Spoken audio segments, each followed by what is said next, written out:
So hi guys, this is Christine from Peak Motors sa Abad Santos, Manila branch.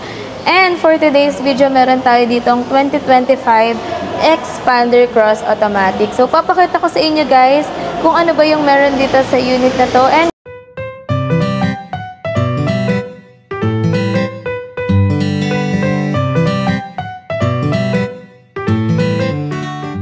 so ito nga pala guys, yung ating 2025 Expander Cross. So meron din tayo dito sa kabilang side na Expander GLS. So gagawa din ako ng separate video guys kung ano ba yung pinagkaiba nitong ating dalawang Expander. So by the way, itong ating Expander GLS, yung ating mid-variant sa ating automatic, well, the Expander Cross is yung ating top of the line when it comes with Expander. Ayan. So guys, simulan natin dito sa harapan ng ating unit. Kung makikita nyo, ito nga pala yung design ng ating front grille. Parang kapareha siya ng design with our Triton. So ito guys. Dito naman sa side, naka-LED na rin yung ating DRL.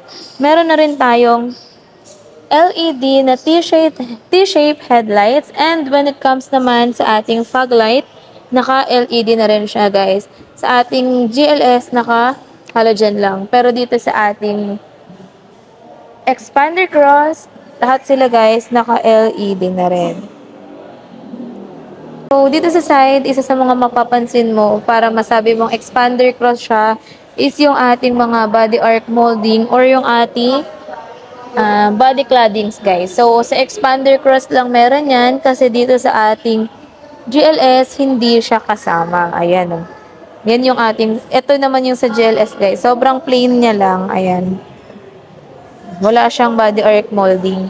Sa Expander Cross lang siya available. So, when it comes naman sa ating tires and mags, ayan. So, ito nga pala yung design ng ating mag. So, 17-inch din siya.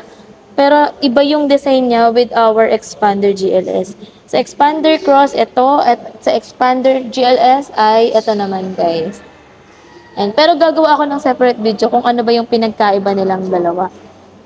So, ito siya, guys. Pagdating naman dito sa side, kung makikita nyo, meron tayong mga black na accent dyan kasi naka two-tone itong ating sunrise orange. So, by the way, for Expander Cross, we have the monotone and the two-tone. So, itong sunrise orange is two-tone and yung ating quartz white pearl. Well, the gray and green bronze metallic is the monotone. So, dito naman sa Expander Cross, same with Expander GLS, naka-chrome din yung ating side mirror with integrated turn signal lights. Same with our door handles, naka-chrome din siya, and naka-keyless operating system din siya guys. So let's see kung anong meron sa loob ng ating Expander. So ito yung loob ng ating Expander Cross guys. Makikita nyo ba or malalaman nyo ba kaagad kung ano yung pinagkaiba nila with our Expander GLS? Dito sa ating Expander Cross, color navy blue yung ating mga soft leather paddings dito sa side. Ayan. Well, with our GLS, yung previous video ko is brown siya. Still, meron pa rin naman tayo ditong mga controls for our side mirrors. Same lang din naman sila na meron ding tilt and telescopic adjustment. Pero isa pa sa difference ng ating Expander Cross, naka-genuine leather seat na siya guys. Ayan. Naka-genuine leather seat na yung ating Expander Cross with heat guard. So, yan. Dito naman guys, pagdating sa ating steering wheel, pag-usapan naman natin kung anong meron dito. So, as you can see guys, ganito yung design ng ating previous Montero. So, anong mas prefer nyo? Yung design ba sa Expander GLS or dito sa ating Expander Cross? So, kung ako kasi yung papapiliin guys, mas nagagandahan ako sa design ng ating Expander GLS. Ayan. So, by the way, ito nga pala ay wait lang guys ha, adjust ko lang yung upuan. So, by the way guys, yung steering wheel ng ating Expander Cross is naka 4-spoke na leather wrap. Ito naman sa left side yung controls para sa ating multimedia system and para sa ating meter cluster. While dito naman is para sa ating audio track. Ayan. On the right side, meron tayo ditong cruise control, the voice command function, and yung ating mga hands-free button. So, here na guys, yung loob ng ating Expander Cross. Same with our Expander GLS, naka-equip rin yung ating multimedia system ng Android Auto with Apple CarPlay. Pero again guys, yung ating head unit is kailangan pa rin mag-connect ng data cable. Wala tayong wireless na Apple CarPlay and Android Auto even with our higher variants. Ayan. Still, naka one touch push start engine pa rin tayo. Then, ito naman ulit yung controls ng ating mga air conditioning system. Ayan. Wala naman siyang pinagbago or pinagkaiba with our Expander GLS. So, just in case na lang, na-torn kayo between the two, at least makaka-help itong video na to para sa inyo na makapag-decide kung ano ba talaga yung kukuhanin nyo. So, same with our Expander, lahat naman ng automatic natin is naka 4-speed automatic transmission. GLS lang and Expander Cross ang naka electronic parking brake with brake auto hold.